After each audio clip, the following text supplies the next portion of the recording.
இறை இயேசுவில் பிரியமான அன்பு நிறை சகோதர சகோதரிகளே, உயிர்த்த இயேசுவின் நாமத்தில் உங்கள் அனைவருக்கும் அன்பான வாழ்த்துக்களும் ஜெபங்களும். கடவுளின் திட்டத்திற்கு எதிராக யாரும் நிற்க முடியாது என்ற தலைப்பில் சிந்திக்க உங்களை அன்புடன் அழைக்கிறேன். திருத்தூதர் பேதுருவும் மற்ற சீடர்களும் இயேசுவை பற்றிய நற்செய்தியை யூதர்களிடையே பரப்பினர். இதனால் கோபமுற்ற யூத மத தலைவர்கள் திருத்தூதர்களை கொலை செய்யும் நோக்குடன் தலைமை சங்கத்தின் முன் நிறுத்துகின்றனர். அப்பொழுது கமாலியல் என்னும் பரிசேயரும் மத சபையில் மதிக்கப்படுவருமான அவர் அறிவுடனும் மனத்தெளிவுடனும் பேசுகிறார். இவர் மோசேயின் சட்டத்தின் நிபுணர், திருச்சட்ட ஆசிரியர், அனைவராலும் மதிக்கப்படுகிறவர்.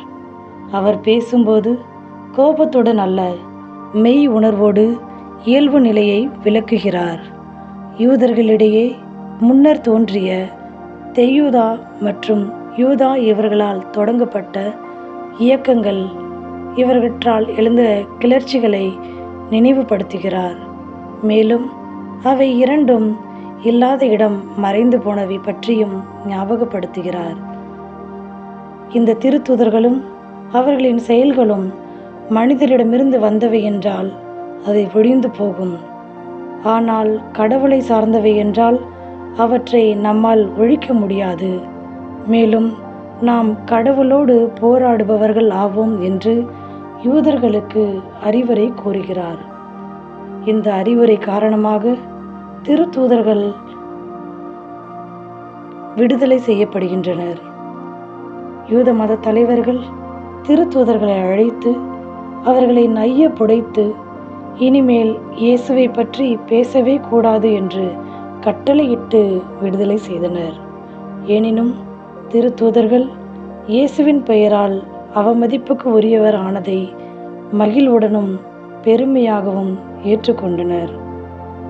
யூத மத தலைவர்களின் கட்டளைக்கு எதிராக நாள்தோறும் கோவிலிலும் வீடுகளிலும் தொடர்ந்து இயேசு கிறிஸ்துவை பற்றி நற்செய்தியை அறிவித்தனர். திருத்தூதர்கள் இயேசுவின் பெயரால் துன்பப்பட்டதை பெருமையாகவும் இயேசுவை மகிமைப்படுத்தும் கருவியாகவும் ஏற்றனர். நாம் நமது வாழ்வில் கிறிஸ்தவர் என்று சொல்லிக்கொள்ளும் நாம் அவரில் எந்த அளவு நம்பிக்கை வைத்திருக்கிறோம்? கிறிஸ்துவின் பெயரால் துன்பப்படுவதை பெருமையாக ஏற்றுக்கொள்கிறோமா? நமது வாழ்வில் நடைபெறும் செயல்கள் அனைத்தும் கடவுளின் திட்டம் என்பதை உணர்ந்து அமைந்த மனதுடன் ஏற்றுக்கொள்கிறோமா? மனித திட்டங்கள் தோல்வியடையும், ஆனால் கடவுள் நமக்கென குறித்திருக்கும் திட்டம் என்றும் நிறைவேறும் என்ற நம்பிக்கை நம்மில் நாளும் வளர வரம் வேண்டி இறையருள் நாடுவோம்.